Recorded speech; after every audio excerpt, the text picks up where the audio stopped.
Good morning, historical people, Order of the Blade people. As you can see, it's been raining, so what better time to talk about English longsword, eh? Now, obviously no expert in longsword, not particularly any expert in English, but I have found, or been looking at a couple of the sources and seeing a bunch of resources online to the English style of longsword. You'll also have to excuse me because I'm a bit of a lefty when it comes to longsword, but there's quite a few concepts that are touched on in these particular sources or styles or whatever, and from what I've seen, I think a lot of it's really useful. I'll just dive into a couple of the terms and then we'll go over the things that I think are really cool. Okay, so guard wise, English longsword, they pretty much talk about hawks, quarters, that's pretty much it in the actual plays that I've been reading myself anyway. There's more resources. I know Stocatto does a bunch on actual guards, which is probably worth having a look at if you've not seen that. If I'm well, I'll chuck a link in the description anyway, may as well. But what are, okay, so the hawk, fair enough, attacks that are going to come from above. It's pretty much your vom tag type thing. And then the quarter looks like an ox, and your attacks are coming at like a 45-degree angle from there. So there's times in the sources where they'll just say like and a quarter or smite a quarter or quarter, and it's not 100% clear whether that means they want you to guard and attack or just guard potentially. With the hawks, it's a little more straightforward. You can't really defend anything from here, so who knows. But the useful things that I found, well, the two, I'd say two sort of most useful techniques, I guess, from English longsword that I've found are the half hawk and then the one-handed attacks, so the spring and the snatch. Quick demonstration of the half hawk. So your normal hawk would be similar to like an Oberhau or whatever. It's just a strike coming down. And then at this extension, my half hawk would be half of that attack. And what it's sort of shown as is a lever action with just the handle. So if you have your longsword handle, if you put the point out, you can just pull your top hand back and push the bottom one forward. You develop that little lever there. And from here, I have a defensive line across their stick, their sword, whatever here. If I just use that lever action and a small step forward, you know, I kind of power over that some more. Realistically, I can hit the person. And that reminds me of like kendo. So, I like that. But it's really useful because that small attack from the same side, like a lot of times, we're so used to defending there, then there, then there, and you move inside to side with all your blocks and your parries. Because most people are moving, trying to get that force in there, trying to get the force into the attacks, so they alternate sides a lot. But even sometimes when you're doing coming all the way back, you're telegraphing just enough so I know where to leave that parry. With a half hawk, you can really shoot them off so quick, and they almost shear through sometimes. And I just think they're fantastic little tools. Obviously, one-handed attacks, so the spring, which is just a one-handed, excuse my hair all over my face, eyes and everything, one-handed thrust, basically. So I could spring just like that, my forehand. Not the most effective.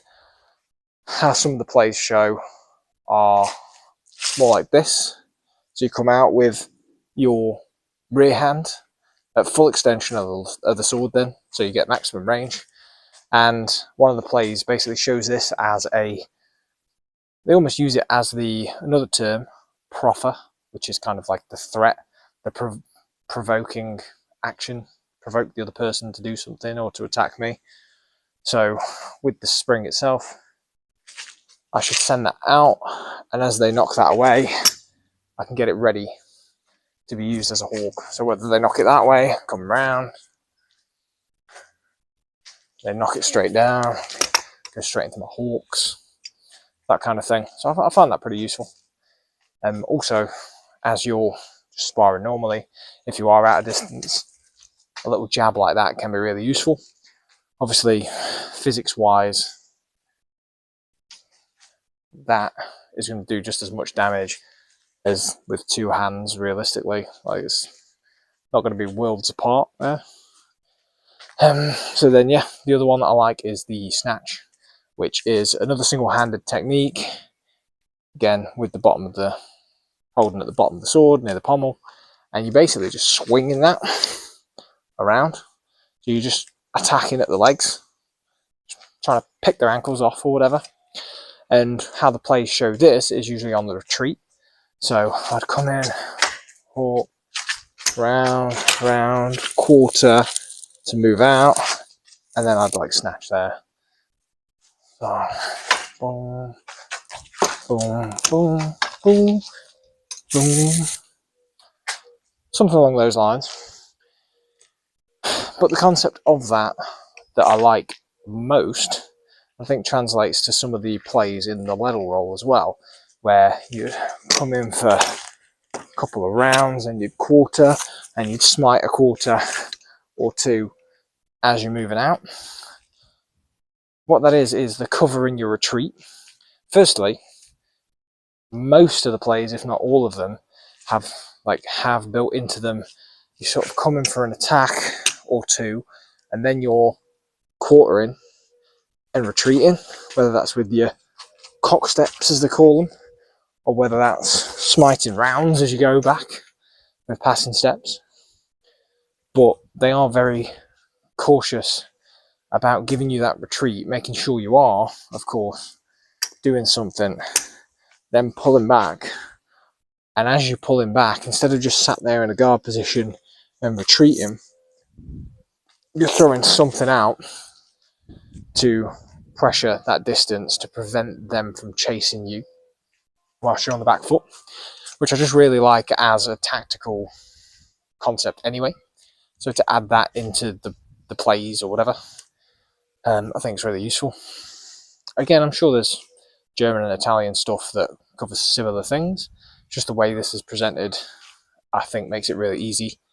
After you've figured out the terms and understood half of these interpretations, I think actually it can be quite digestible. So we'll see. One thing that's been confusing me plenty is the rounds. So there's a few interpretations of the round. Obviously, it is just a horizontal round attack.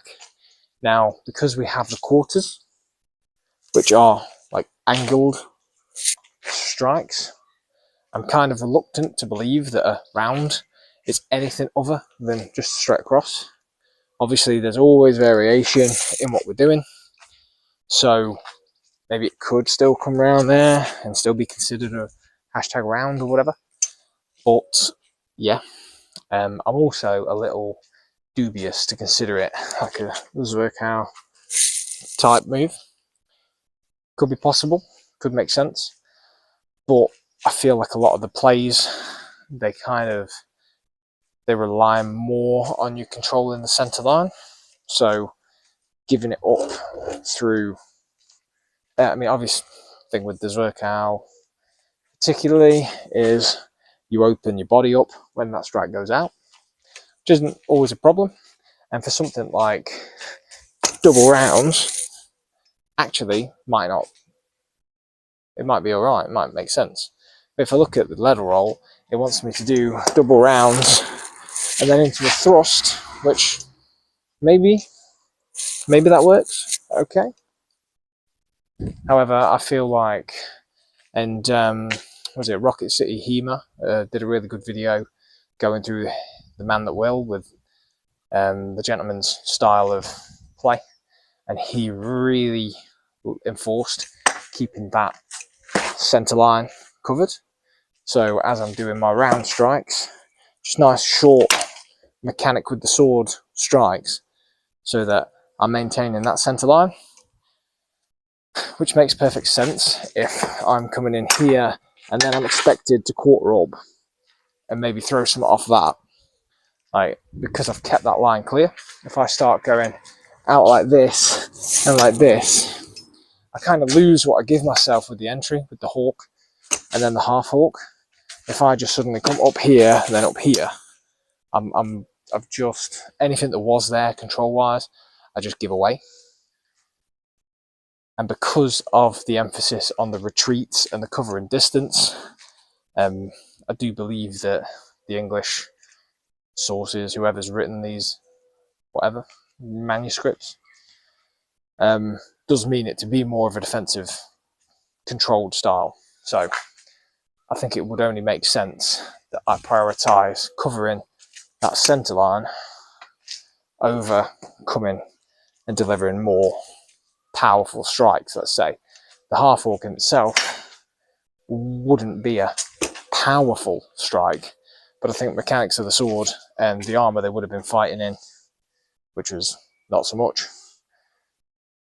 I think it would have been legitimate to do lighter, quicker strikes. The overall kind of tactic that I see out of most of these plays, like I say, I've not mastered all of them. I've barely practiced half of them, to be honest, especially if you do count the levels.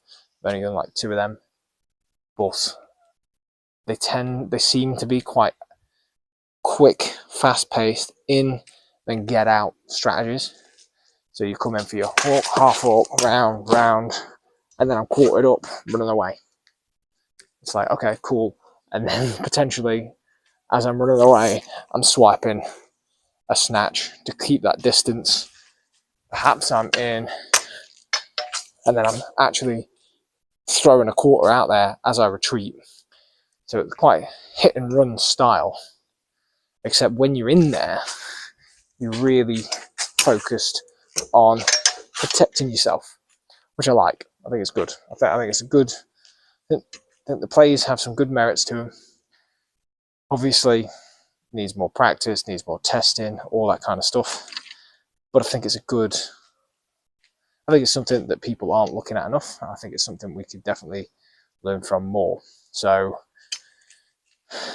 like I say, I'm no expert on longswords or English, but if you are, let me know what you think. Especially if you know more about the English longsword specifically, or anything like that, maybe quarterstaff, anything like that, please reach out. Let's work together, try and figure out what the hell they're on about. Thank you very much. See you in a bit.